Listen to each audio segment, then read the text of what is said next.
What's up, everybody? We are officially live. Welcome to the Still Shot. You thought we were done. You thought we weren't gonna be back, but let's go. We're back. We're back.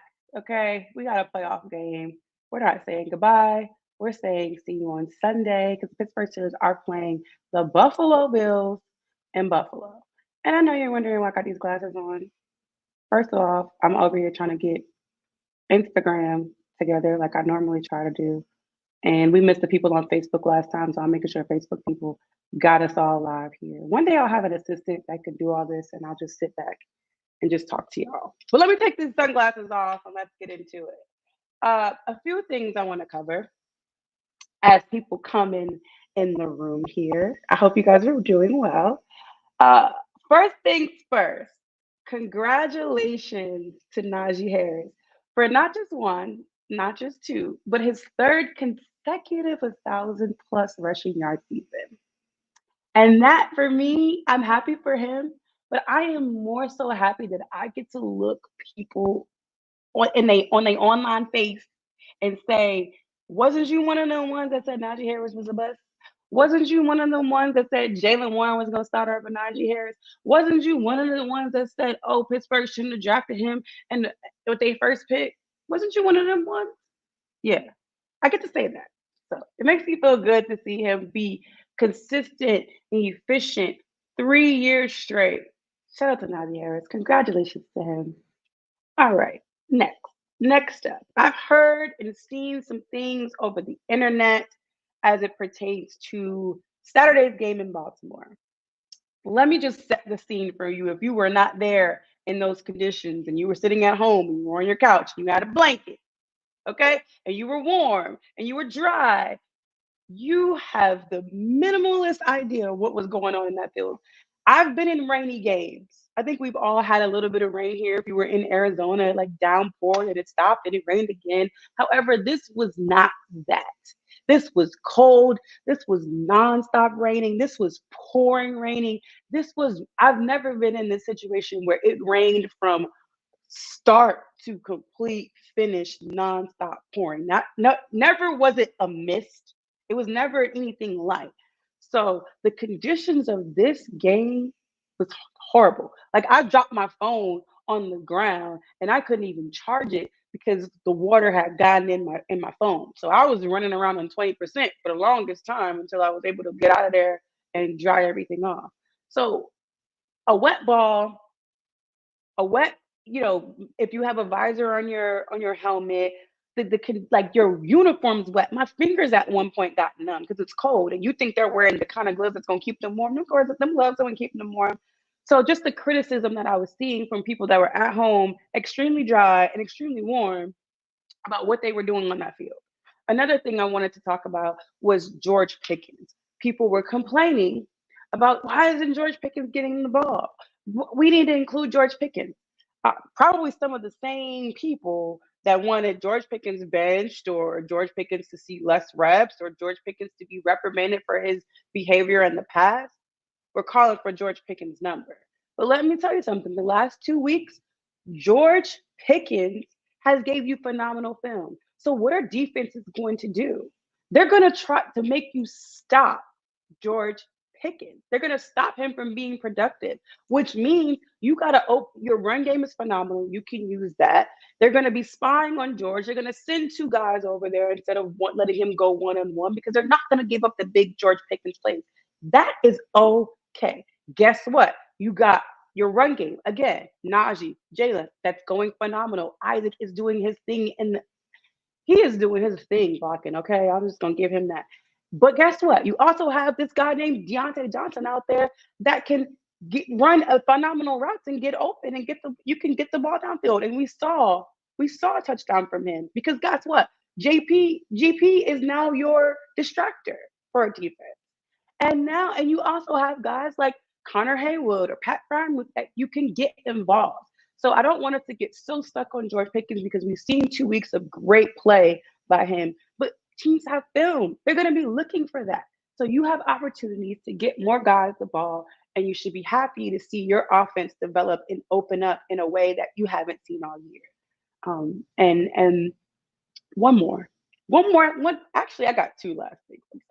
I'm sorry. This thing is nonsensical. That's the word I have for it. It doesn't make any type of sense the way that Alex Highsmith is getting held in these games. The man is literally being choked by his neck. It is it's just unexcusable the amount of non-calls, holding calls he's getting. He's not getting. And I don't know what to say. I don't even know what else to do besides just make it a big point online. These guys can hold this man by his neck. It's crazy.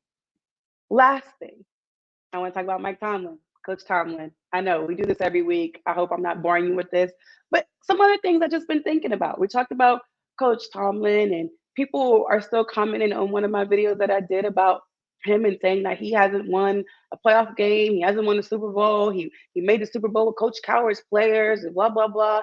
And people really don't factor in how hard it is to win a Super Bowl, how hard it is to get to the Super Bowl, how many years Tom Brady was in the AFC. Okay, Bill Belichick can't get to a playoff game or Super Bowl without Tom Brady, and Mike Tomlin couldn't get past Tom Brady to get there. So it's extremely difficult, and I think we really downplay the competition that we've had in the AFC over the lifetime. I'm not making excuses, but it's just the facts that were in the way of the Pittsburgh Steelers that people just fail to recognize. It's almost as if like the man didn't have enough money to get to the Super Bowl. Like, no, there are obstacles. Like Tom Brady was phenomenal in New England with Coach Belichick. He really was. It was a thorn in his side, and Bill Belichick is still a thorn in Coach Tomlin's side. So I'll digress. I'll leave that there. We'll bring everybody in, and someone made me look like a liar. We got Ann, we got Pitts and Push, we got Jeremy, and look who it is. We got Dane. What's up, y'all? All stuff. What's up? Oh, what's What's up, going Dan? on? What's up, everybody in the chat? I just want to say hi, everybody in the chat. I appreciate all the well wishes here. Everybody. Gosh, what are y'all names? Shook, Monsoon, Ali, Ken, Tyler, everybody. I just want to thank y'all for coming through. What's up, y'all? How y'all been? I'm putting my glasses on back now. We good, man. How you feeling, birthday girl? I'm feeling Happy good. I'm birthday to feeling good. you. I'm feeling good. I'm over Thank there you. shining, I looking like the appreciate it. superstar. Yeah, I'm trying. Welcome back, Jeremy. We missed you. We ain't seen you for a while. And Ann, welcome to the show. How you doing, Thank Ann? you. Doing good. Thanks. Good, good. Okay, y'all. I want to get your take. We'll start with last week's game in Baltimore before we get into while we're still here, still fighting for something. How did you see the Baltimore game? I know after the game was over, all the Baltimore fans want to say is like, "Oh, you beat our backups." Everybody in that game wasn't a backup. I don't recall Marcus Williams being a backup. I don't recall Patrick Green being a backup. I don't recall Wilbon Smith coming out there being a backup. I'm not saying they played a ton of snaps, but I'm saying I don't recall some of these guys on defense being backups. So just want to start. We'll start with Ann. How did you feel about the game? We'll go to Pitts, we'll go to Dane, and then we'll go to Jeremy. I thought of you and Dane when I was sitting here in my nice warm living room covered up in my blanket. So, yes, I felt for you, I really did. But yeah, I've heard that chatter about us playing their backups. I mean, they were playing our backups. We have nobody on defense really. I mean, that's a first stringer anymore. We've got people moved around, people hurt. I mean, it's just crazy. And we did beat their first string earlier in the season. So shut up. That's all I have to say about They that. they swear up and down that they beat themselves. Like we did not allow them to score points because they was out there playing defense and offense against themselves. Let them tell it. Well, go ahead, Pitt. What's up? No, I mean, I think anytime when it comes to Baltimore, it's funny because I actually went home to Pittsburgh to be in the snow just because I knew I wasn't going to get no snow here. And I have Raven fans texting me talking about, oh, I bet you excited on beating our backups. And the same thing I say to them is that we played y'all the first game. Y'all made mistakes. We won. Those were your starters. So, we can talk about, how a game was won and lost all they want, but over the last couple of years, they only got 3 wins when they come against us. So I tell them to go look at the record, the overall record over the last 5 years. and tell me what their thoughts are then. Go ahead, Dave. Yeah, I'm not buying that back. And I want to apologize. Because I No, am I'll apologize traveling because I said somewhere. I wasn't going to be able to make it. So I apologize for that. I'm glad you're here. So There I was wonder reaction. why. People were not happy why. when I said you weren't here. I'm just saying. I ain't gonna say So who. I'm not trying to hear them playing their backups. They did play backups, but when they put Gus Edwards in, who's their number Starter. one running back, I knew right there and then, and they started moving the ball when they put him in there to a certain degree. They wanted to win that game because they had no reason to put Gus Edwards in that game. No reason to put him. They had Melvin Gordon from the start. Mm-hmm. So I'm not buying that. The second stringers and all that nonsense. I'm not buying that. We went in there. We ran the ball. They don't know how to stop the run. We take care of business, and it was a solid win regardless of who played. Yeah, I'm with you. I kind of agree with everybody else, man. I was kind of ambushed, annoyed, and frustrated. That everybody would kept saying, "Oh yeah, you beat our backups, you beat our backups." Sir, we had to call people out the couch. Literally, you had to call people from sitting on the couch playing Call of Duty, and come in and make actual plays. You had people that was actually starting on that team that was starting from game one this season. So you can say that it's backups all you want to, but Patrick Queen was a starter from day one. You had Pierce that was on the line; he's a starter from day one. Marcus Williams got plenty of snaps. You know what I'm saying? Rocky Sin is a veteran that been on the team for a long time. So I can't really take that. And when it comes to Patrick Queen got a lot of snaps. For a backup, for somebody that was supposed to be a backup, that's playing. And even offensively, like you said, he had 8 tackles. Edwards come in the game. You had Justice Hill start the game. That whole offensive line was their starting offensive line. Nelson Aguilar was in the game. Likely was in the game. So they had some key pieces that was in the game that you can't say, oh yeah, you didn't start. The only people that really didn't start that was with them from the beginning was Roquan, maybe Kyle Hamilton, of course Lamar. But nobody did else Roquan come in? I think Roquan No. play a couple times. No, Roquan play at didn't. all? Okay, I don't know why He was suited up, but he didn't get in the game. No. He's suited up. Okay, I know, and I told I was on 105.7 over the week, and I told them I knew Arthur Millette was coming out there. I don't care what injury report he was on that week. He was coming for that game. Starter. Yeah, he was suiting up. Arthur Millette was coming to play that particular game. Okay, so go ahead, Pitts. The thing that I found more interesting is the fact that I said something on one of our shows when it pertained to the Steelers, and one of the things that we all criticized heavily was the offensive production, and that was one of the reasons why, as a Steeler fan, I don't want to go into the playoffs and we can't score over 10 points. So I said a couple weeks back, if the Steelers put out a couple consistent weeks of productive offensive football, will the Steelers be a team, that teams may be on the lookout for that really could cause some uproar? Because now our defense is still performing at an all-time high. As my man said, we got patchwork going on in the backfield. We got 2 safeties. One safety that wasn't on the team. The other safety was our cornerback that we moved to safety. So we had a lot of pieces that were not there, but our defense was still putting in that work like they've been doing early on. So when your defense can still perform at such a high, standard, and then your offense now is moving the ball so easily, it then puts so I don't think Baltimore want to see us a third time. I'm gonna just keep it a buck. I don't think Baltimore want to see the Steelers a third time because they already know anytime we play them, and there's 3 games we've won every time we've had to play them 3 times in a row. So Baltimore don't want to send me because they know what that business and that work look like. I said it. I don't know how many times I said it. Nobody in the AFC North wants to see the AFC North. Go ahead, Jeremy. Yeah, my bad. I was just going to add on to that. Like you said, I really going into it, I think if we can get past the Bills, I think that, that'll probably, like, playing the Ravens will probably be the easiest postseason game that we have, just because we know them already. We played their backups and their first stringers. And I mean, it's a division game, so we know each other. It's not like it's going to be a surprise, and it's going to be in the playoffs. It's going to be in Baltimore, a place where we normally beat Baltimore, So it's like, it's going to be, they don't want to see us. And I really think that they was hoping that Jacksonville didn't take care of business, so we didn't go in. And I think that they was really kind of relying on that and trying to, kind of smooth their way through the game by playing their backups. And of course, when they lost, that was the biggest excuse. Oh yeah, we had the backups. So what? So do we.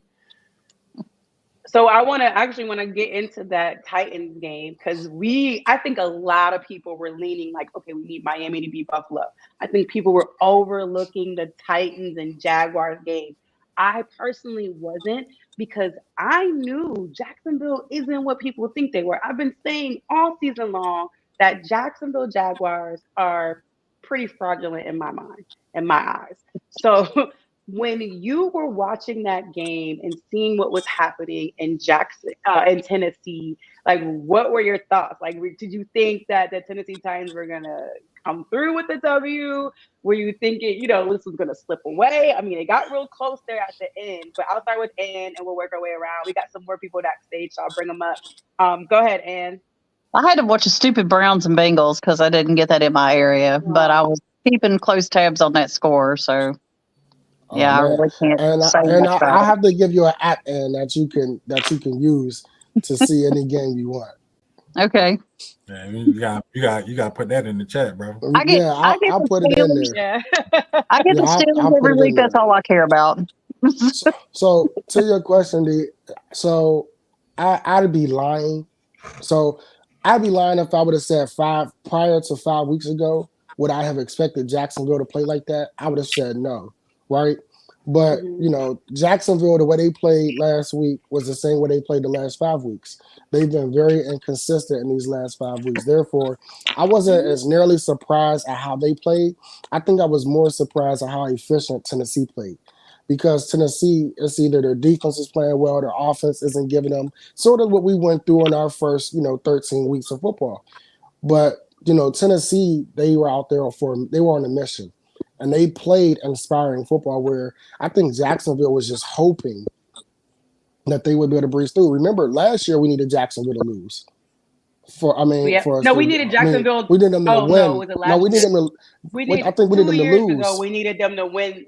Yeah, so 2 years ago, we needed them to beat the Colts, which they were like 2-something at the for us to make it. So I don't remember what the scenario was last year. I just know we needed Miami to lose last year against the Jets. I remember that scenario. I just wasn't confident in them. Trevor Lawrence, he hasn't looked the same in recent weeks. They say it's his injury. I can't tell you. I've never played quarterback, but I'm assuming that it plays a part in it. But they just haven't looked good over the last 5 weeks. I think they lost their last 5 or 4 or 5. Mm-hmm. So ever since they went on that, ever since they disrespected the towel. Ever since he stepped on the towel. Terrible style. Amen, brother. Go ahead, Dane, and then we'll go Jeremy, and then we'll go Frank. It was hard to get a read on this game because I felt like they were going to stack the box to stop Derrick Henry, and he's still over 150 yards. I had no confidence in Ryan Tannehill, but he showed up. I mean, he wasn't super solid, but he threw 2 TD passes. So I was kind of surprised of the outcome, to be honest with you. I thought Jacksonville would at least showed up. Lawrence coming back off the injury, maybe it would have, kind of lit a fire under the team, but they played the complete opposite. So, I was surprised about the outcome as far as the Titans are concerned. They couldn't stop Henry, and they put people in the box, and they still couldn't stop him. So, ooh, man, Derrick Henry was phenomenal, man. You're right. Go ahead, Jeremy. J Rock. Sorry, let me call you J Rock. Yeah, you good. Yeah, King Henry went off, man. So I'm glad to see that. I was nervous to try to put my hopes on Tannehill because I never had faith in Tannehill. And it shows his inconsistency and some of the throws and stuff that he makes. why it's a good reason to be nervous about him. But I think the game spoke more to the lack of consistency with Jacksonville, like Pitt was saying, and their play as far as like even with Trevor Lawrence, because I know he came in the game banged up, but defensively they've been known to give up a lot, especially over the last few weeks or whatever the case may be. So just like I said, watching the game, having that kind of like up and down, having moments where as though I thought that Tennessee might have ran away with it, and then kind of like seeing Jacksonville kind of come back a little bit and kind of still had that spot. But it was, like I said, it was ultimately good to see, them kind of handle business and control it, especially with Derrick Henry and not really rely too much on Tannehill. And then kind of like the crumble of Trevor Lawrence and how, he was making bad throws and stuff like that. Like it was good to see that. Yeah. Shout out to the Titans defense. Shout out to Terrell Edmonds coming away with a recovery of I guess it was considered a fumble, but a takeaway or an interception or whatever it was. And whatever it was, a big takeaway. And shout out to TE because he's still low key playing for us. So shout out to him. Go ahead, Frank. What did you think about the Tennessee Titans and Jaguars game? Tennessee did what they were supposed to do. Play spoiler. We not going to the playoffs. Y'all not going either. So Derrick Henry, like he said, Dane said, Derrick Henry, they stacked the box on Derrick Henry. He did what he's supposed to do. Plus, it was his final game, so he wanted to go out with a bang. He went out with a bang. For sure. If we weren't going to the playoffs, I would spend a little bit more time talking about Jacksonville Jaguars and their firings and all these things. But unfortunately, we don't have enough time because we got to talk about the playoffs that we're going to. So we'll move on. Okay. Jacksonville, maybe in a couple weeks we'll talk about you. Moving forward, the Pittsburgh Steelers have punched a ticket to the playoffs. I know we don't like help, but we got the help that we needed. I feel like people are still not 100% behind this team, but the last few weeks have shown you collectively they look good as a unit. Another guy I want to highlight is Eric Rowe. Again, another week I forgot to put him in the monologue, but another week of leading the team in tackles. Man went out with I believe with like a neck injury at some point in that game and came back in there and still did work.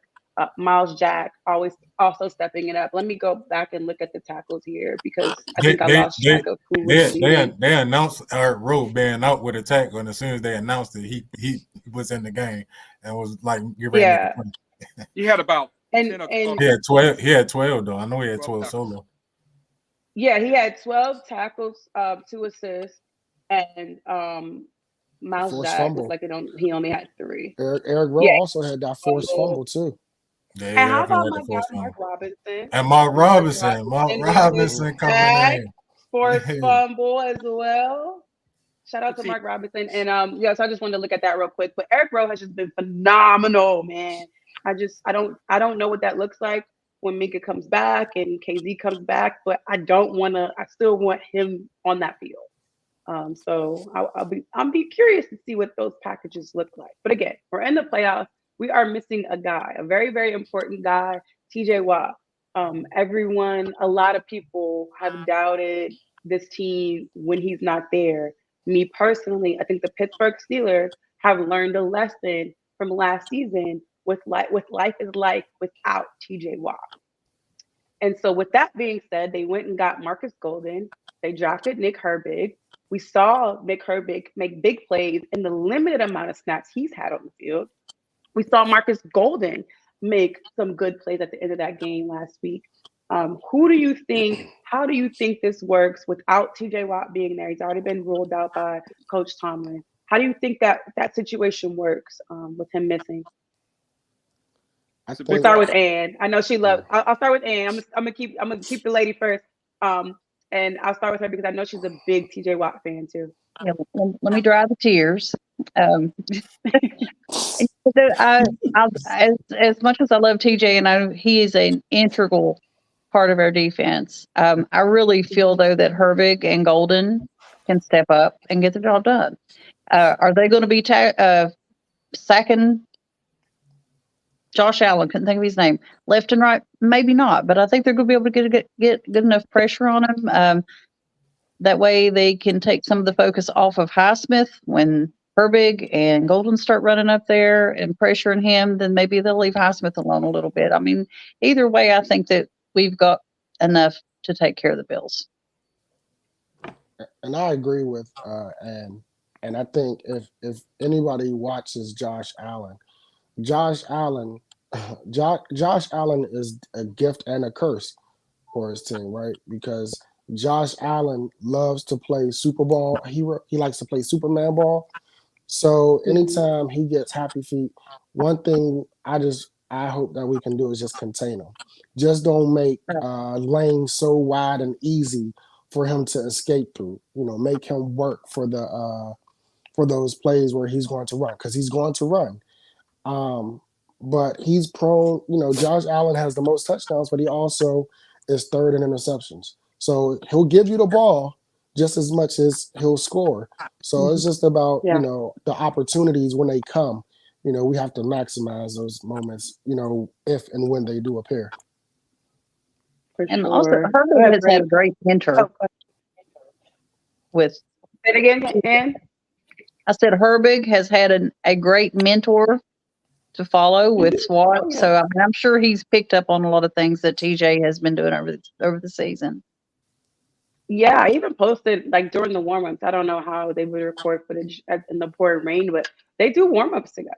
So they are, they definitely have a good relationship, and I hope we get to see that. I think we saw some stuff earlier in the season where TJ Watt was saying Nick was stealing some of his moves and stuff. So hopefully we get some of that flavor. But I just want to foot stomp. I think the Pittsburgh Steelers organization, front office, learned their lesson last year without having TJ Watt, and said we need to go pick up some guys in case TJ Watt can't be out there. So I'll go with Frank, and then how you feel about the absence of TJ Watt, and then we'll go to Dane and J-Rock. It's major. I mean, the statistics show when he's not there how we play. So he's going to have to step up major. Because seeing him on, he stepped up a little bit after Watt got hurt on Saturday night. So it's going to be playing on those elements is going to be very difficult for him. You can't rush Josh Allen because he uses his legs. So it's we just got to wait to see what happens. Got to contain him. Go ahead, Dave. I'm gonna be looking at the defensive line in this game. I think if the D line could get pressure, get in the back for a little bit, it'll ease a lot of the stress on the outside linebacker. But I mean, no one can replace Watt, obviously. But Highsmith is going to have to step up. I mean, it's just simple as that. I mean, Herbig is going to do what he do, but Highsmith is going to have to step up, whether he's not. When we say Highsmith got to step up, has Highsmith not been stepping up in this game? I don't think it's. He's got to step up a little more. Yeah, I don't think. Okay. Yeah. Okay. Yeah, I don't think it's saying that he hasn't been playing great or anything like that. And I've made emphasis on the fact that this man is being held consistently and constantly in games, and it's not being called. So I don't know if they're focused so much on TJ Watt that they're not even seeing what's happening to Alex. They see it. They see it because he's like this. They're not calling it. Yeah, like this. Since he played the Browns, Russ had essence like that injury to was it Nick Chubb? They've been at us all year. I didn't even think about that, but I mean, literally, and you see our players like this with a arm around their neck. They have, they have their hands out like this. They're being choked. It's ridiculous. But go ahead, J-Rock. Are we surprised about officiating? We played in Pittsburgh, and the officiating was terrible towards us. Like, you would have thought we was playing away in some of these home games. So officiating really has been consistent against us. It's good. I think it's been consistently bad across the league. So I can't just say it's us. But when you see your player constantly not getting the calls, it's not just one official. It's all these officials. We ain't getting the same officials each game. So something's terribly wrong across the board. So go ahead, Jimmy. And although, you would like to get those calls, you don't want to see them being biased just because you're home. You know what I'm saying? Like, I would want to see them called cleanly across the board, no matter whether I'm home away, this team over here, this team over there, whether they even not the Steelers, But yeah, going back to the TJ Watt injury, I mean, of course, like Frank was saying, man, we see the record. I think the record without TJ Watt is 1-10 without him playing. So obviously the record is not good. We're gonna miss him. He's definitely gonna be somebody that is a void that we can't fill because teams are specifically putting 2 and 3 people over there to chip and block him so they can get, and put certain systems into play as far as getting the ball out very fast because of his play. I definitely think that Nick Herbig and Marcus Golden definitely had the ability to fill in and to kind of like leave off where he left off, but we didn't have that before. I think we just picked Golden up this year, if I'm not mistaken, and then Herbig is a rookie.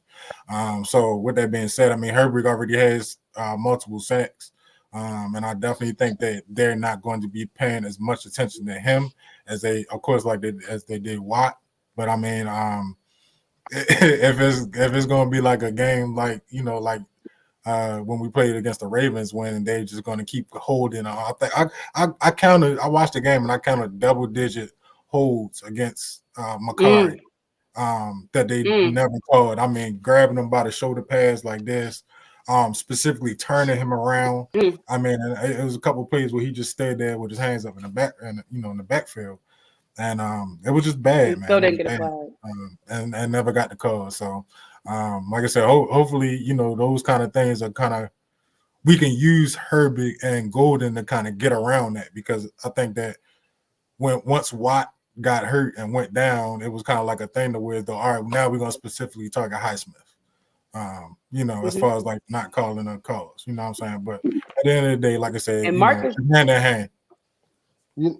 Marcus Golden's ready to get off. Like he's so energetic, he's ready. He was so hyped. You saw that play where he made the play. He goes like to celebrate the sideline. You see Minka point to him like get back out there, go back out there. Even with the fumble recovery, when Ergo punched it out, he was on the bottom of the pile fighting for that ball, And I think it got to a point where I think Benton tried to like pull it in, and one of the Ravens offensive linemen still punched it out, and it was like still scrapping for the ball, but he jumped down there to get it. It was down there in the pile. I love it. Yeah, so. To J-Rock's point, J-Rock just mentioned a player, and I think that when I look at the game and with the absence of TJ, who I'm looking more to lean on this week is Benton and Ogunjobi. I'm looking, and that's what kind of what Dane's point. Pressure. Yeah, I'm looking at them doing that interior, to keep the passing lanes narrow, not wide, and where they're always in the in his eyesight, so he doesn't have easy targets or he can't see clearly. But I'm looking for them to really rev things up from that interior point to kind of take that pressure off of Golden and Herbig. Yeah, that's definitely Dave's point there. Shug joined us. What up, Shug? Can you hear us? Yeah, I'm here. What's going on? How's everybody doing today? What's going on, boss? Doing well. I'm doing well. Did you have any feelings towards us missing TJ Watt and Marcus Golden and Nick Herbig filling in for him? TJ Watt should be Defensive Player of the Year. They're going to find every reason not to give him that award this year, and he's our team MVP, so he's going to be missed. I think going into this wild card game, we have to be smart. People got to step up and play hard defense. Like you said, Nick Herbert is going to be heavy rely on. This is time for Highsmith to prove that it's not just because of Watt that he's a decent player, that he can do it on his own and he can get pressure on the quarterback. And then, we're getting some people back. We're getting Minka back. We're getting KZ back, so they're going to have to step up and really help Joey Porter Jr. because he's going to be on Diggs. And there's going to be a lot of responsibility with Joey Porter Jr. So I think it's a chance to really just, show up as a defense. And then on the offensive ball, run Najee until he can't run no more. The best offense is going to be keeping the ball out of Buffalo's hand. So I think that's going to help the defense. Let them get rest. I'm about to say a sidebar. It may help. A sidebar, I think it may help as well. That that Gabe Davis. I think I read Gabe Davis won't be playing. So I mean, like you said, as far as I was just about to mention him. my Mhm. bad. Yeah, I was just about to mention him. Yeah, but I think that's It's okay. a benefit of with JPJ out there. That's our guy Kev right there, Mike Tomlin for president. I think that's just for you, Dave. I think that is just for you. What up, Kev? Kev Easy. So I was going to mention Gabe Davis, and the tight end role in general is where the Pittsburgh Steelers struggle. But before we get into that actual matchup against the Bills, I want to talk about the All Pro. That's been a big thing online. None of the Pittsburgh Steelers made the All Pro team. The biggest, I think, hiccup there was TJ Watt not making the All Pro team. And Shug, you mentioned it. You think they're gonna go? Like they've actually really. I think it wasn't until this week prior they were really pushing for Myles Garrett to win this Defensive Player of the Year. You could just see it and how they're pushing it online, the graphics, the numbers in Vegas, how they're pushing this agenda for Myles Garrett to be DPOY. And all of a sudden on Saturday, after TJ Watt's performance, things kind of changed a little bit of how they were talking about it. And it was interesting. I don't know if the injury played another role into how they were pushing it. But then when these all-pro things come out, and you see TJ Watt not be on this list, or no Steeler, but more importantly, TJ Watt, who's leading the league in sacks, how does that make you feel? Is it something like, I don't care about this, whatever, let's move on to the playoffs? Like, how do you feel knowing that he's not on that first team all-pro list? Well, I'll start with I'll Ann say again. that. That's her Oh, guy. sorry. Go ahead. My bad. But yeah, we Go gotta ahead. do ladies first. Sorry. Yep, you're right. I'm sorry. My apologies. It's okay. Well, D, honey, my very biased opinion is that he got screwed.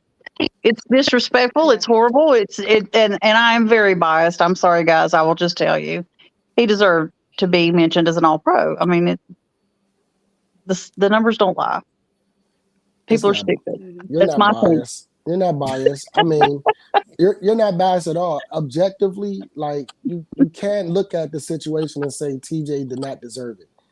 You know what I'm saying? Bias or not. Objectively, when you look at stats, when you look at not only the fact of his stats, but let's just count how many times that he was held to where he couldn't make he could have broke LT's record this year, honestly, had he not been held so much, even with no calls. So he deserved it. And anytime you say that Myles Garrett and my man out of Los Angeles, the Raiders is better than TJ. No, not even. Mm-hmm. Mm-hmm. No contest. Go ahead, Frank.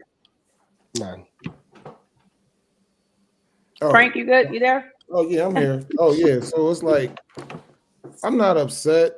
It's kind of like a comparison of with Joel Embiid and the Joker. You know what I mean? It's like the same similarities. Like he does that stuff in the regular season, but they still give it to the other guy. You know what I mean? Because they didn't want him to push it. So as long as he shows up and play outside of that, it doesn't matter to me. Like, it just feels you to prove the point. Like, I'm the guy that's supposed to have it, but I'm going to show it on field.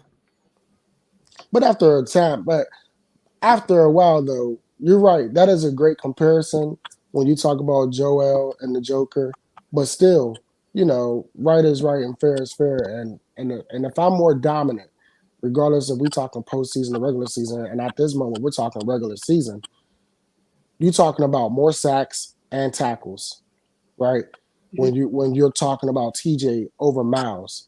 Not to mention, TJ has missed more time. He has missed more snaps this year than Myles did. Myles played hurt as well. I'll give him that. But at the end of the day, when you work hard in the offseason and you go to those RTAs, and then you go to training camp, like you're talking about really 2-3 months off of your life that is to yourself. Everything else is all football. When you put that much work in, you want to reap that benefit that you deserve that. And just because, Myles is also a dominant player as well does not mean that TJ is not and should not be recognized as the best defensive player in the league. Do you think they pushing the narrative for him to get the defensive player of the year because he saved somebody's life early in the season? I forgot all about that. Huh? No You know what I'm shade. saying? You ever think about that? I forgot all about that. Whose life did he Like, well, he save? saved somebody's life, so He we said just somebody gonna that wasn't they in an accident or something that yeah, they it said. was something. He was in his car or something and got out. And Yeah, we thought we was yeah, gonna miss a couple games after that.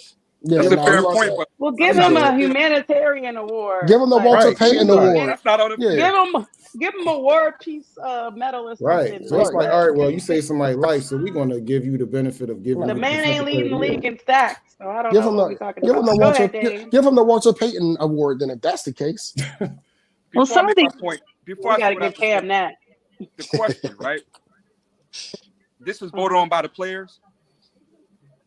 This list that defensive came player out of the today. year, So LPA. All pro. AP, no, all pro. oh, All AP. That's pro is Associated. That's the Associated the Press. press. But there's another list Yeah. that came out, the National Players Association. They had a list as well, and he wasn't on that one. Did y'all see that one? Yeah, Mm-mm. that was the one I saw. Yes. That's all AP. So you need I didn't see to that. ask your see. question: why would the players not vote for him to be on the first team list? They're Why would the haters. players think that?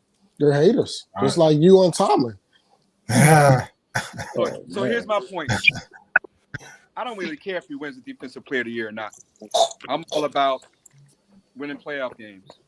I don't care about individual I got awards. you. I don't care about, if it's fair. I don't really care about that. It's time for him to start winning some playoff games. Not him by himself, obviously.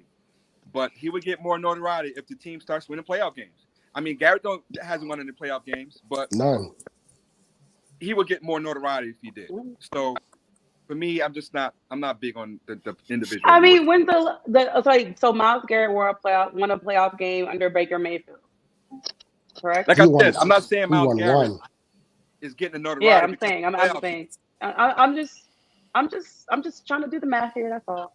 I hear Well, you. good scheme. I would much rather have a Super Bowl than a DPOY. I mean, that's You'd obviously. rather Yeah, of play- course would. that. They But like cut in when you sentence. when you talk about the all pro list, these are like the best in their positions this entire league, right? So if we're looking at TJY, like separate all pro and DPOY for a second. But if you're saying that the best outside linebacker in this league is not TJ Watt, then what are we saying? Because when the game is on the line, when it's clutch, this man is making play after play after play on a consistent basis of putting his team in the best position to win, regardless if it's the number of sacks. Yes, he's had led the league in sacks three times or whatever, but he's put his team in some remarkable positions to win games. I'm not saying what's his name hasn't, but just look at his style of play, how impactful he is. They can't win. They can't seem to win without him. How is that not the best one in the league? That's all. That's what kind of my head gets kind of wrapped around. But we'll go to Jeremy here.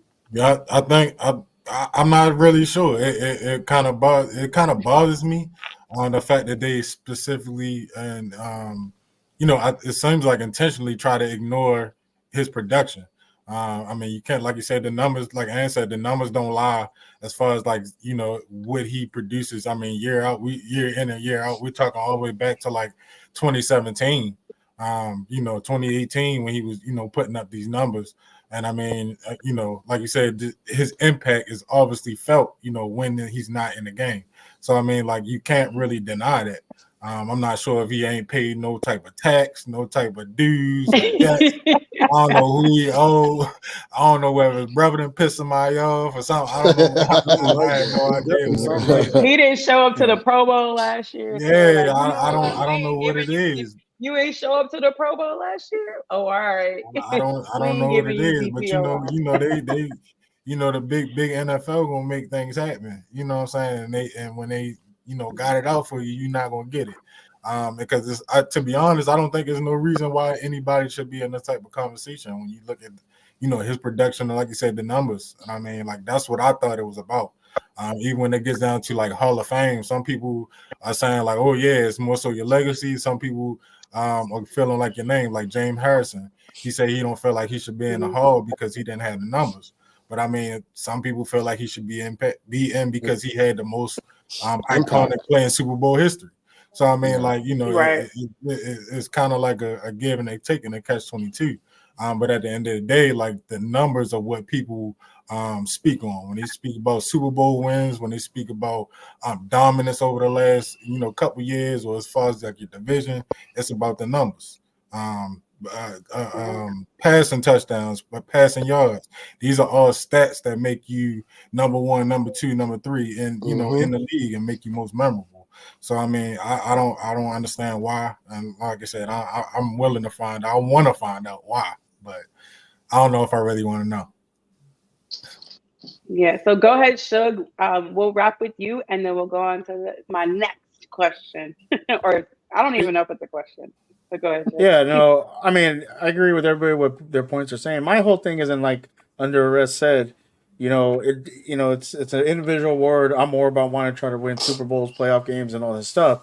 My thing is don't lie. Okay, this is the defensive player of the year. His stats across the board are good.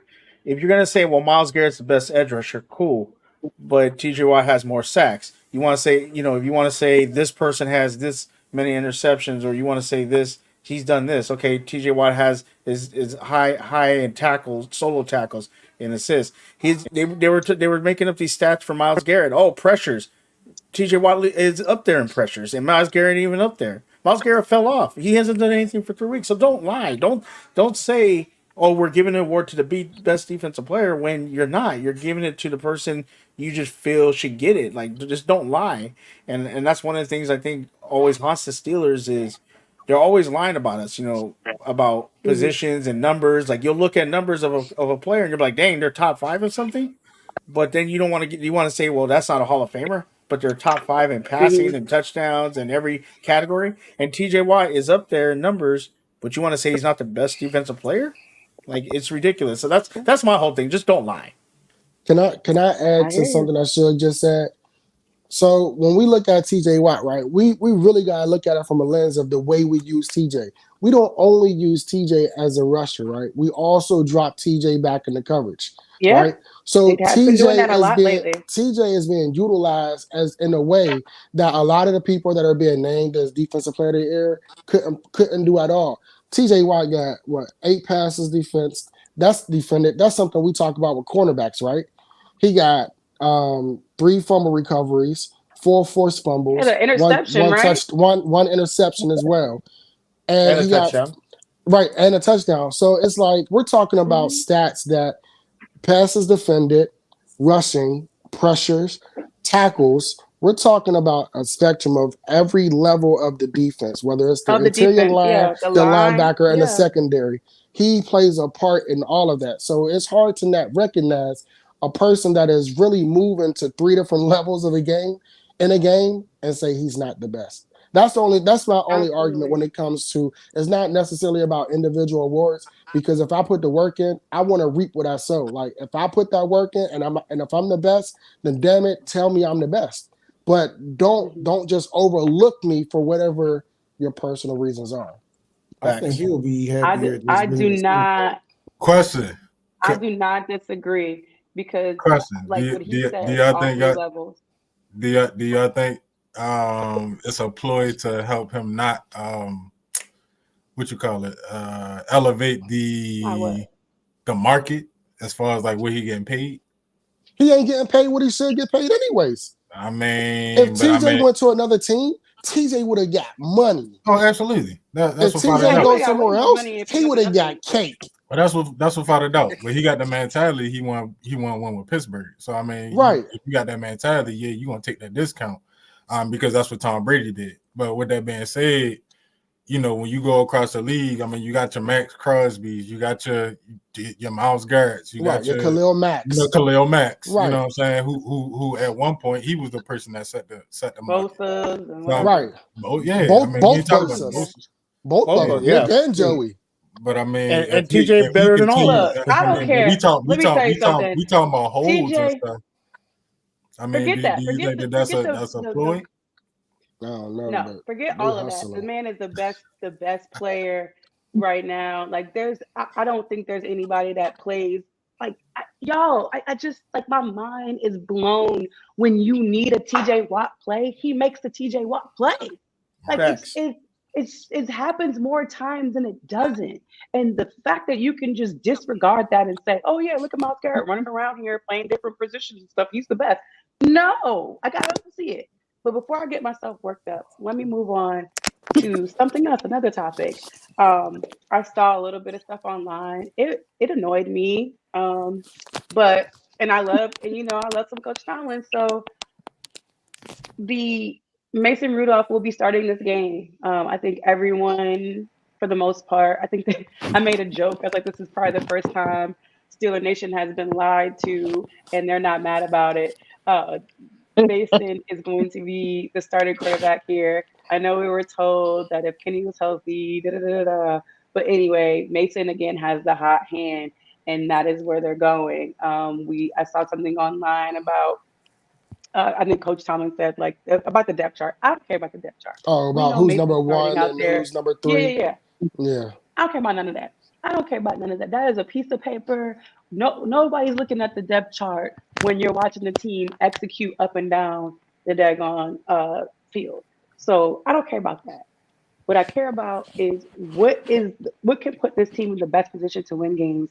And right now, we've seen this team that couldn't score 30 points to save their lives in multiple seasons go out there and do what needed to be done. Oh, dang, got us again. Dang. Uh-oh. Okay, there we go. What's the question? Let's see. We got him back. Okay. So, Uh-oh. are you? I mean, let's just do a show of hands here. Is anyone here not happy that Mason is going to be QB1 for this game? Is not Nobody. happy? That's what I thought. That's good. Yeah, not happy. Is there anyone? Is there anyone that wants Kenny to go out? Why would we go back? Why would we go back Listen, when we could I'm even not. get I'm yards not or first saying we downs or should. points? Yeah, I'm not saying we should. I wanted to Better start not with go that back. individual. There's always someone that's going a little rogue here. We see it I all don't the want time no part of Kenny online, Pickett. but I just wanted to ask the question. I don't want no Can- part of Kenny Pickett. I want Kenny You want Pickett no right part of here Kenny on the Pickett? sideline. Can, can I ask you a I mean, question? look, I just cohesively, I love what's happening with this team. I went through earlier on the show and talked about how many opportunities you have from the run game to your wide receivers, from your tight ends to get this ball down the field. And again, highlighting the tight ends again for just going in there and blocking their butts off. When I see all the wide receivers come out that game and them tight ends go in there and they buckle up and you even see a Pat Fryer move pushing the dude around, that brings me joy. That brings me so much joy. So D, whatever it is, let's roll with it. Let's ride with it. Let's build on it. D, can I ask you Agreed. a question? Yeah. Can you name a coach in the NFL right now that can take a team whose offense is peewee at best? We can't move the ball. We can't score. Right? We have defensive players that are moving around like we playing chess. Special teams is a hit and miss. Punter go out, we bring in another punter. Right? And special teams, we're not getting yards. We're not able to get good return yards. But in the end, still have a winning record. Like we really shouldn't be here. We talk about the games that we lost against Indianapolis and Arizona. We talk about those. We talk about those games that we lost that we should have won, right? But let's talk about the games that we won that we should have lost. I don't think there's a balance when you talk about leveling the playing field in regards to, talking about the way Tomlin coaches. We talk about those games, yes. You know what I'm saying? Oh, Kevin. We talk about those games, and we criticize Tomlin, but I don't see the praise for the games that we should have won, that we should have lost. And I don't see nobody say, you know what, that was a great coaching call. And I'm not coming at you, Dang, because I really been hearing this a lot, man. Like, and I just don't understand how, the games we won that we should have lost. I didn't hear anybody praise Tomlin. And I haven't heard anybody say anything about the turnover rate and the availability that we have not had from our defensive perspective players, i.e., we about to lose TJ right now as well. But the mindset is for Tomlin is business and the standard is the standard. So we go out here and win, right? Is anybody going to step back and be like, damn, that was a good game Tomlin called? When do we give him his flowers? Dane. That's the question. When do we give Tomlin his flowers? We give That's it for to him every Dane. year. I got to We give it get to him every year.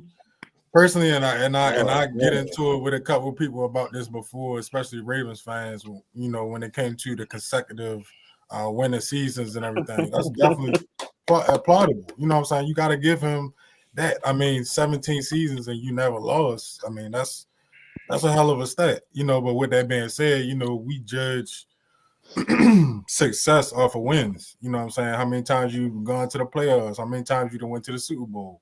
Those type of things. And granted, like D was saying earlier, you know, getting to the Super Bowl is hard. But you have the coaching ability, you have the people around you, you have the team to Get to the do playoffs. it. You know, at times, you know, a lot of times it's the environment, the mentality that you instill into the team, and when you can kind of forge and galvanize that team to get together in the midst of all the issues that we have, when we were speaking about injuries, when we were speaking about the things that we was going on earlier in the year about players not blocking and not giving effort and stuff like that. Well, you can galvanize that team, and at the end of the day, we can go ahead as the number 7 seed and go all the way to the Super Bowl and win. That's when you got to give Tomlin his flowers. So if we lose the Buffalo, Tomlin still didn't do a good job this year? No, I'm not saying that at all. But I mean, that's not. I mean, again, I mean, what does that say Tomlin about did a your great legacy? job. Okay, he got us to the playoffs. No, not you, J. Is that Rock. what you want to hear? That's great. No, But that's here's my not. That's thing. not what I want to hear. I want to hear your honest opinion. Well, let me defend myself. Number one, let me clear this up. Using that word hate is too strong a word for me, right? That wasn't for you. I know you don't. That wasn't for you. That was other people that said that, but not you. I don't hate Tomlin. Matter of fact, he's a Hall of Fame coach. He does a lot of things well, right? Hold on, let me record this. Hold on. By all means. We have this on tape. By all means. J. Rock By said, the "Let me way. record it." Some people say I'm spoiled. I have nothing to be spoiled You about. are. Okay, what do I have to be spoiled Go about? ahead, back to The last 1935. 13 years has been slightly above average play, right? So I have nothing to be spoiled about. In the meantime, I just need for his team to come out. You see how they came out ready the last 3 games? Why can't he do that against lesser teams on a more consistent basis? Why couldn't he do that the previous 3 games? Agreed. Why weren't they ready then? Agreed. Why is it we got to give him credit for So look, the last again, game? Hold on. Is it effort or execution? Hold on, I'll let him finish. Is he and then putting? we'll Is go. he the one putting the players out in the field? He's putting the players out there, right? Right. So he's responsible for that, right? Right. So if he's responsible for that, he should get the criticism, correct? Right. So when we criticize him, why is it always hate? We're not giving him no respect. We don't know what we're talking about. You'd be sorry if he's gone. He'd be hired 2 minutes after he's fired, whatever that may be. All Nobody facts. want to hear that. But my thing is, when it comes to Tomlin, and the criticism is greatly, he deserves some of it. But what I'm talking about is, you say when he's putting the players out there, right? Right. He's the one that's putting the players out there. 2 players, 1 from retirement, right? 2 from retirement, Martinez and Jack. And then you go get Eric Rowe, who wasn't on nobody's team, right? He's also responsible for bringing them guys in, right? But then we're talking about the way the team executes on the field versus them not showing up. I can't say that we didn't show up for the New England game. I feel like we didn't execute. Who's responsible? That's for the thing for me. The players. Execute. Who puts the players out there? Now. Stop, Who puts the players out there? Like you could put. Stop. You could send your kid to school. You could make them study last night, but they go in there and flunk the test after you started with them up all night studying. How is that your fault? And you know what you're gonna do after you flunk that test? You're gonna dig in their ass and make sure they get it corrected. The next okay, right? And they're gonna. That's what I need him to do. Can't do that no more. And that's the You don't even. You have no idea. Can't do that no more. You have no idea. And that's the one thing that I love when these players, they come out and they speak about Coach Tomlin. They say he is consistent. From week 1 to week, he is consistently. We're falling our face. He is consistent in how he talks and how he teaches, how he coaches. Consistent across the board. You don't see panic. But so So when for Ryan me, Clark said no, he needs to no, adapt hold in the on, locker listen. room, was he wrong? When Ryan He Clark said said he needs to adapt No, in the locker room, was he wrong? Ryan said he needed to leave in adapt to order for what? Pittsburgh to No, appreciate I'm him. talking That's about what Ryan Clark before he said said. Adapt that. to what? Before he said that. Adapt to what? I didn't hear that. Adapt I to didn't what? hear that. To the younger players in the locker room. Did he not say that? No, I had to go and I listen don't to it. think Yeah, I you didn't need to hear that. adapt. yeah. I He don't said know. he said No, that. He said, Ryan Clark said that. Ryan Clark said, I'll say this. This is no. what I'm gonna say about Tom. I'm gonna say about Tomlin, and it's not this year. I think under arrest is having the problem with. When we had the killer bees and we were getting knocked out of the playoffs by Jacksonville, when we were overlooking teams and more worried about New England, we weren't prepared then. Now that he has a team, he no longer has Big Ben, he no longer has these guys, and we have a product on the field that can compete. But when you had all the weapons, you were falling short, and now you don't have the weapons, and you're kind of overachieving. So I will give Tomlin credit because I will always say this: Bill Cowher, the year that we went to the Super Bowl against the Seahawks, we got lucky. We broke Carson Palmer's leg, and Peyton Manning decided he was going to be Peyton Manning. We won that Super Bowl. The next year we went 8-8, and when you sit and people will say, "Oh well, Roethlisberger was hurt." He missed one game that year. If Cowher was that great of a coach, he would have sat his player and let him get better. He didn't. They went 8-8. Then Tomlin took over, got us to the playoffs, had a better record, and the year after that we went to the Super Bowl and beat some really good teams. The bottom So line is well, I'll just say, let me just finish this. The bottom line is with Tomlin is he gets the credit when he takes an overachieving team, and he's going to take the blame when he has a team that he should have won with. Everybody here knows that when we had those killer bees and we still had a decent defense, not a number one defense that we've always had, but we had a defense that can keep us in games.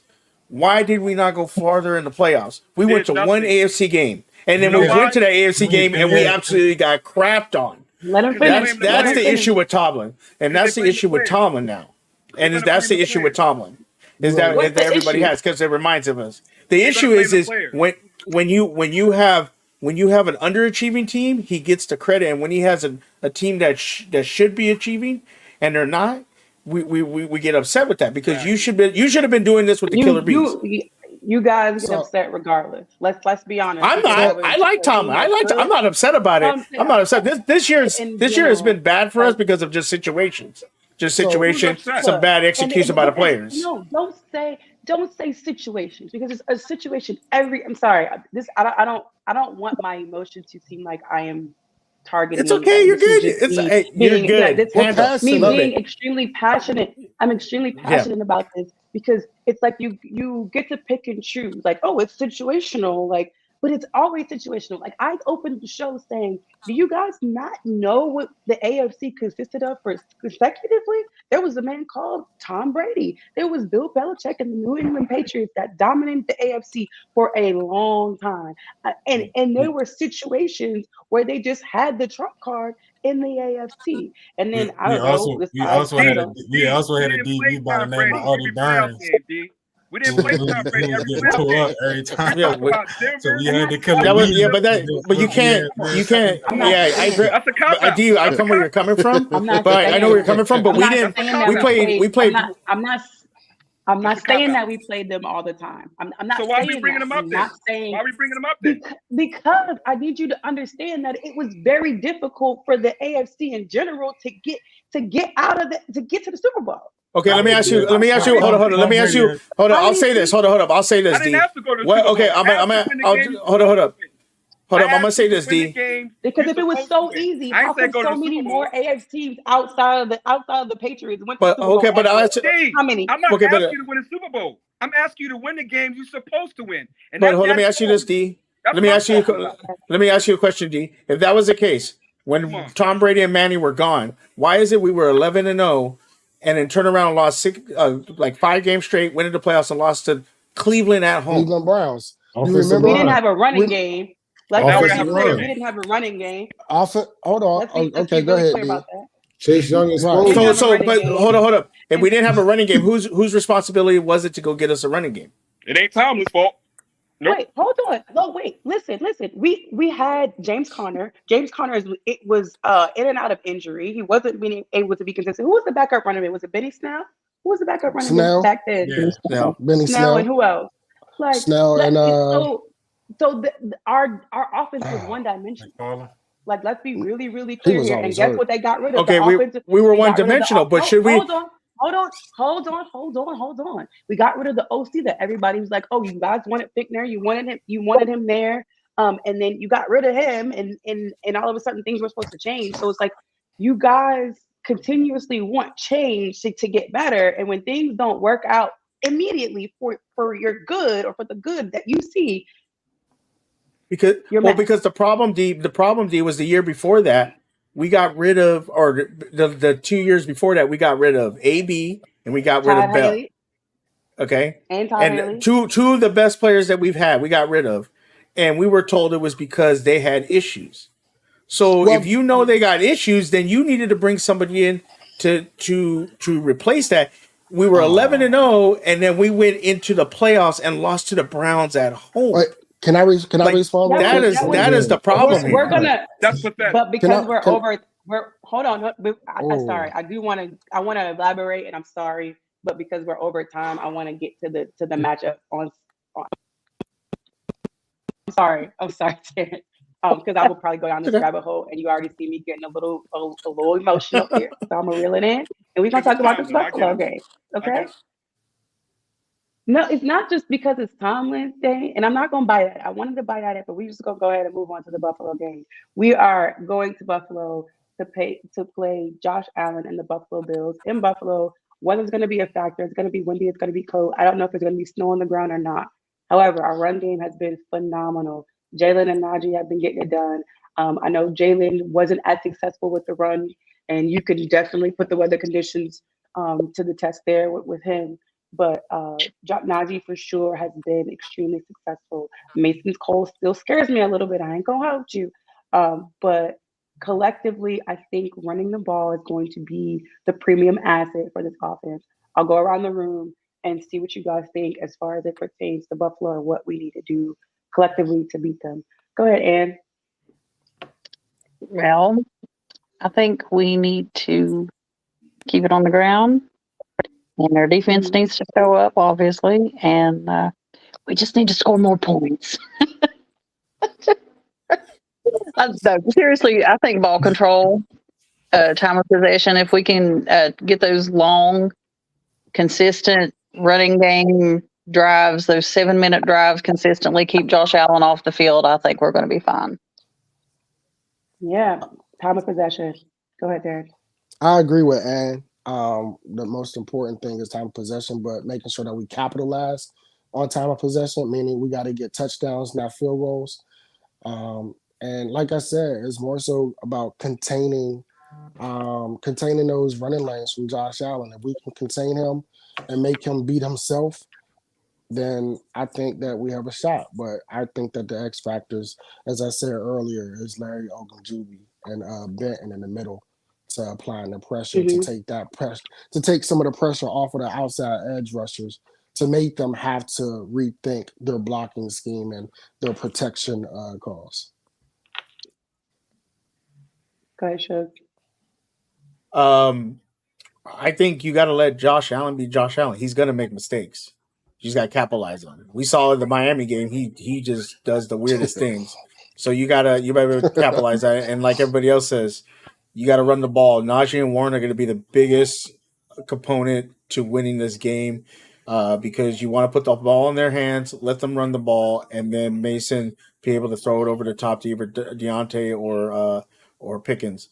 And if you do that, play tough defense, try and just let Josh Allen, keep him on the sideline. So when he comes on the field, he's fresh. He wants to make a play, and that's when he's going to make the mistakes. We saw that in the Miami game.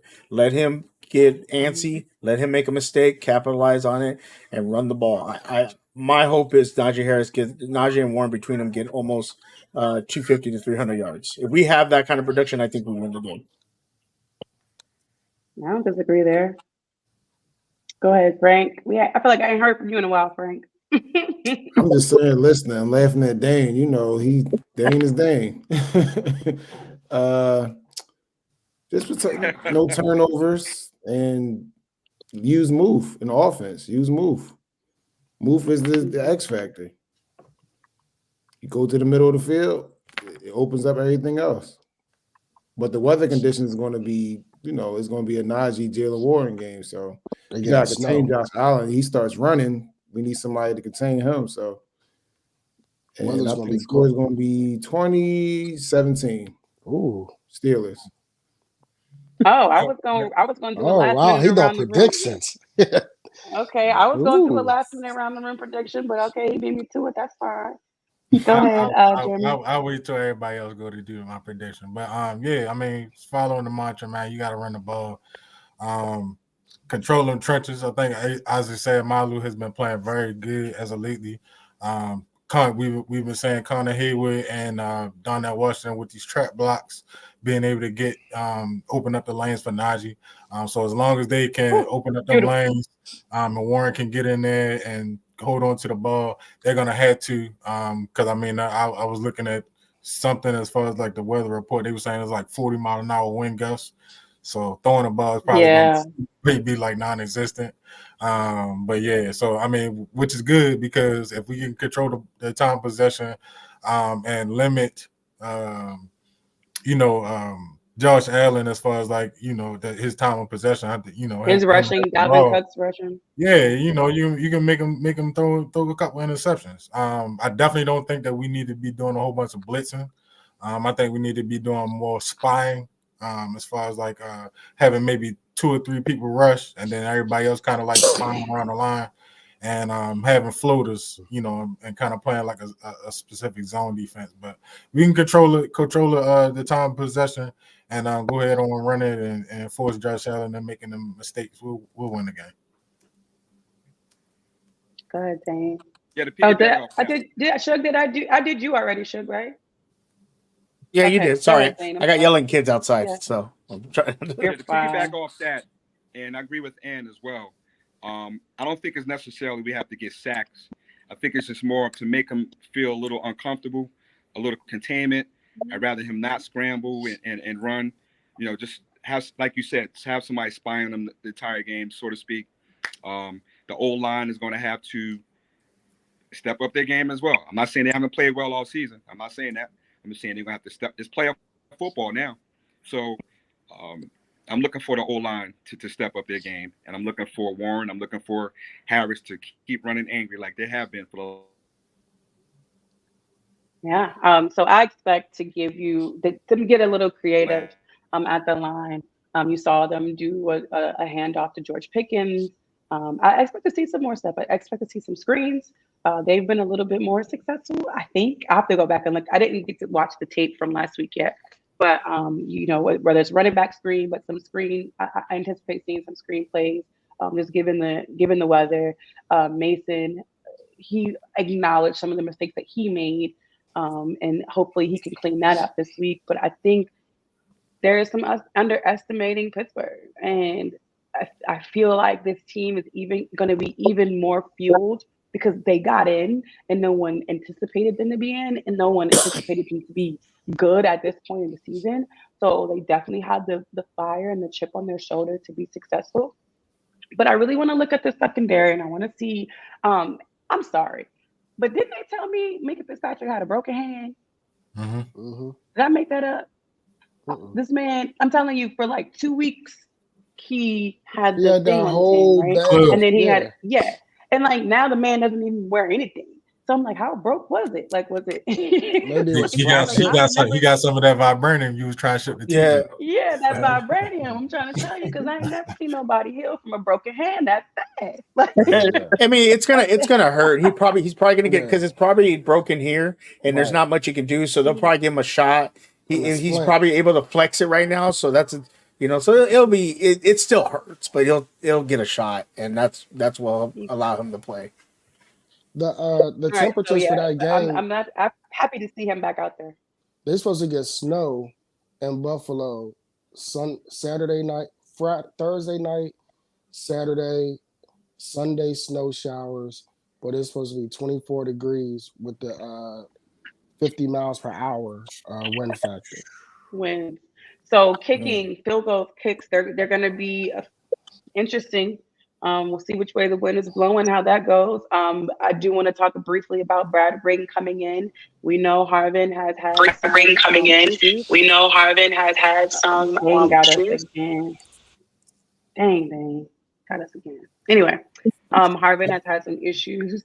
Brad Wing came in for the practice squad, so this will be interesting to see which way they go here. But we'll go because we went over a little today of what your score predictions is. We got Frank's 2017.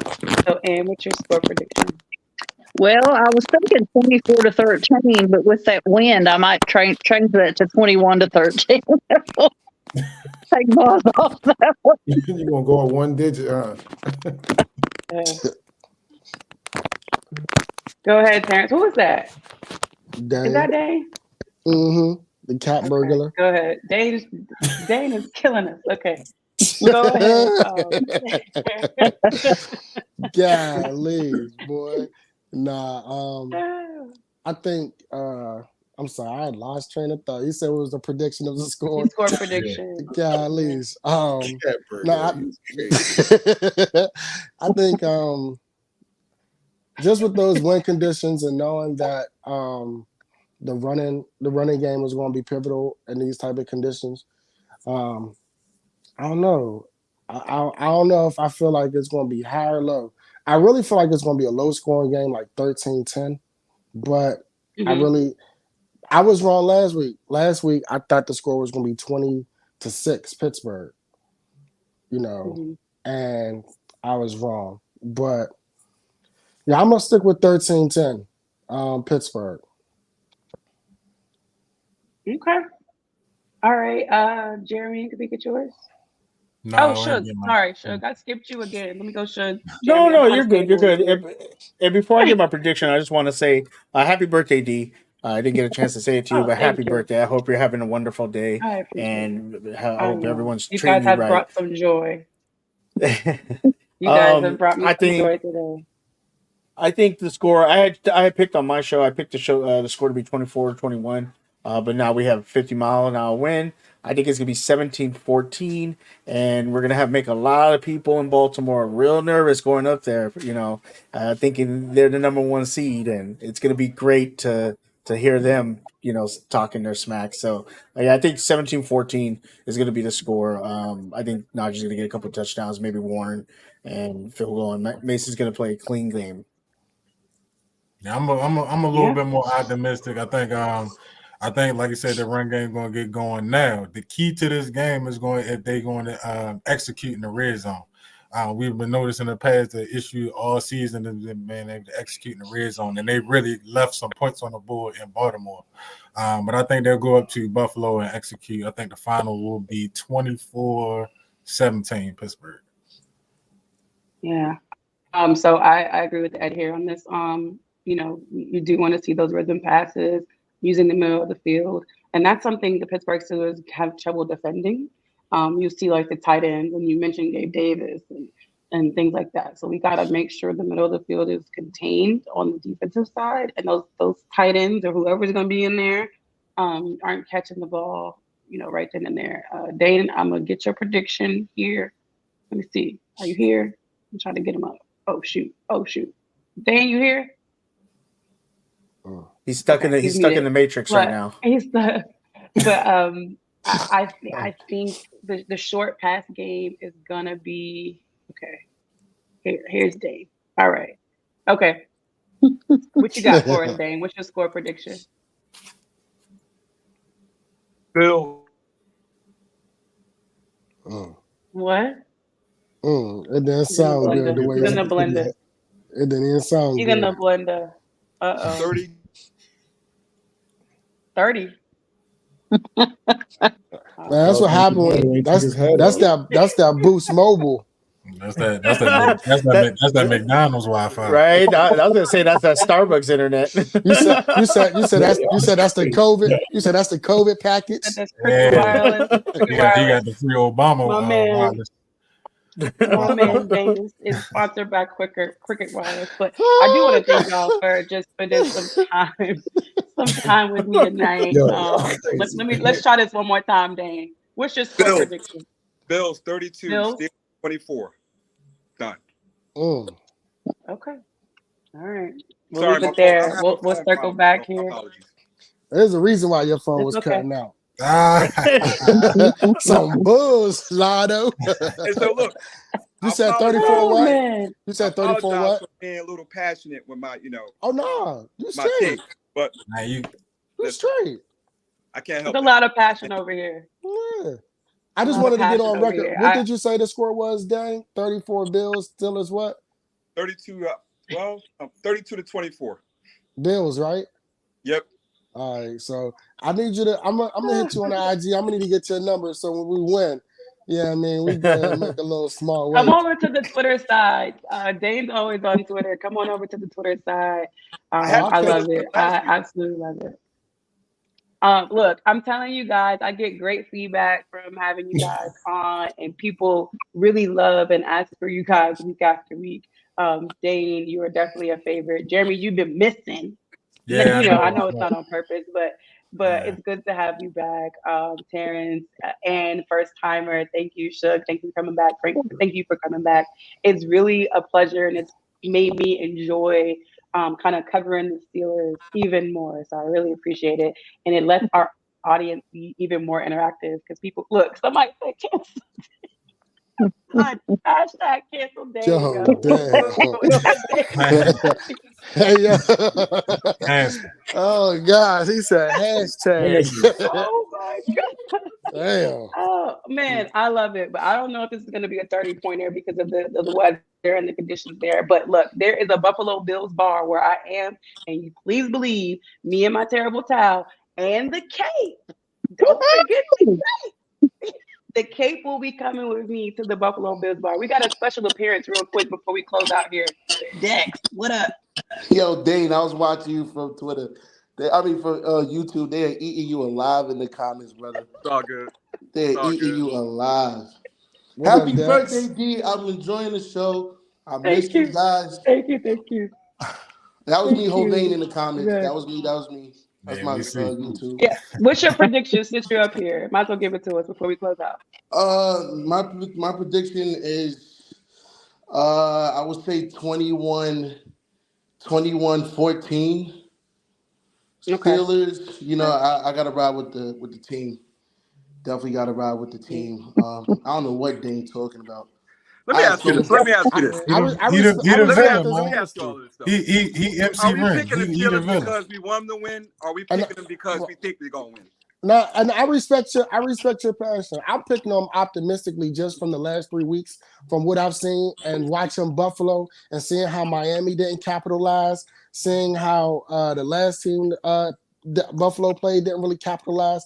I'm just looking at what we put out on the field the last couple of weeks, and I'm looking at what Buffalo put out the last couple of weeks, and I'm seeing that the field ain't as lopsided as the rest of the media make it seem. Fair enough. Mhm. I agree with that. I'm with you. Yeah, there's no Yeah. respect, and I feel that. I love that. But I'm about to go out here and finish celebrating this good old B day. Thank you, everyone that said happy birthday. Thank y'all for taking the time with me, spend time with me on my birthday. I really appreciate it. So I will see you guys online and enjoy the rest of your day. And I'll give you my score prediction on Sunday morning. I'll see y'all then. I Bye, see you y'all. later. Bye.